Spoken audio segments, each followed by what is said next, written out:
Hey, KidNuz fans! As you know, we're always working to increase the news IQ of our listeners. Now there's a way to help them improve in all sorts of subjects. IXL is an online learning platform helping millions of K-12 kids up their academic game. 75 scientific studies back up the boost they'll get in math, science, reading, and social studies. Kids get instant feedback and explanations. Parents get reports showing what's working and where more help might be needed. And right now, KidNuz listeners can try it out for 20% off when they sign up at ixl.com/kidnews. Check out the monthly and annual memberships at ixl.com/kidnews.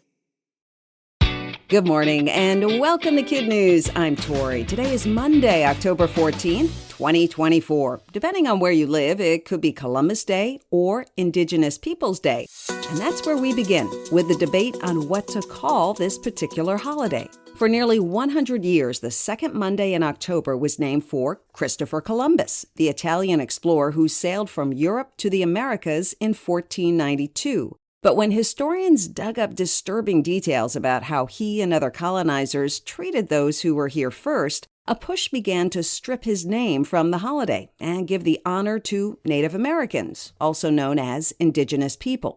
11 states plus the District of Columbia have made the switch, while 16 states stuck with the original. The rest use a combination or nothing at all, which is why the Pew Research Center says today is the most inconsistently named, most inconsistently observed national holiday in the United States. Whatever your town or state calls it, you likely have the day off from school.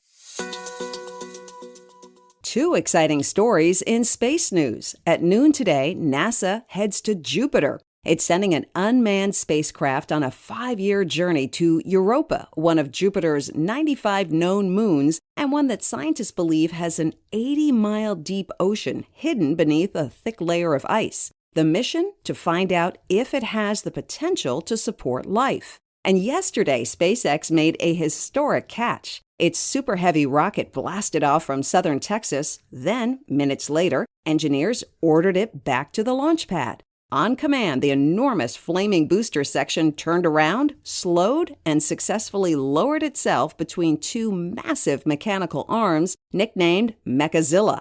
Elon Musk plans to use the rockets to get astronauts to the moon and Mars, and needs them to be reusable. He called yesterday's engineering feat science fiction without the fiction part. The 2024 baseball season started with 30 teams. Today, only 4 are still standing, each vying for a shot at the World Series. And 2 of them rep the Big Apple. In the American League Championships, it's the New York Yankees hosting the Cleveland Guardians with first pitch in Game 1 of the 7-game series at 7:35 Eastern tonight. Play began yesterday for the National League, where the wildcard-winning New York Mets are in L.A. to face off against the Dodgers.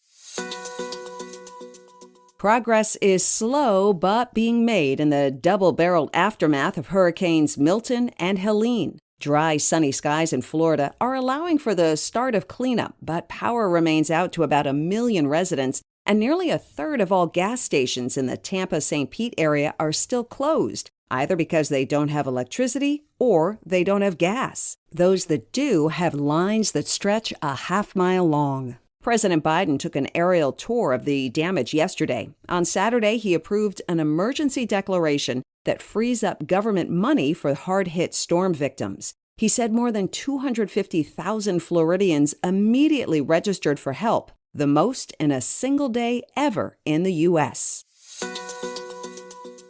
It's a big day of big pumpkins in Half Moon Bay, California. This afternoon, farmers who've spent the last few months giving TLC to their Gargantuan Gourds, which can put on 60 to 70 pounds in one day, will line up for the 52nd annual weigh-off. Last year, Half Moon Bay hosted a world record setter, a 2,749-pound monster brought in from Minnesota by 3-time champion Travis Ginger. He'll be there again today to defend his record. Still to come, an elderly rescue dog rescues her elderly human. But first, today's KidNuz quiz. Today is what holiday? Columbus Day, or Indigenous Peoples Day, depending on where you live. What engineering marvel did SpaceX complete yesterday? It successfully launched and caught a massive flaming rocket booster to prove reusability. What 4 baseball teams are left in the race for a World Series spot? The Yankees, Mets, Dodgers, and Guardians. How many pounds can supersized pumpkins put on in a single day? 60 to 70. In today's KidNuz Kicker, from Washington State comes the story of a 13-year-old rescue dog that paid back his human exactly when he needed it most. The pooch named Gita was found by a passing deputy straddling the yellow center line of a rural road in Stevens County. She wouldn't budge when the officer tried to get her into the safety of his car, but kept looking from him to a secluded driveway and back again. Then she took off, leading the deputy straight to her 84-year-old owner. Keith Johnson says Gita knew I needed help and knew what she needed to do to get it. By the time that help arrived, he'd been on the ground for 6 hours with a broken hip. The sheriff's office issued a news release saying, "We credit Gita for saving Keith's life that day. The loyalty and heroism of our furry friends never cease to amaze us." Before we go, we want to celebrate our KidNuz classrooms, Mrs. Ramos and her Panthers at Parkview in Ripon, California. Ms. Peoples and her Manuka Indians at Manuka Intermediate in Manuka, Illinois. And Mom Chirinos at the Chirinos Academy in Eagle Mountain, Utah.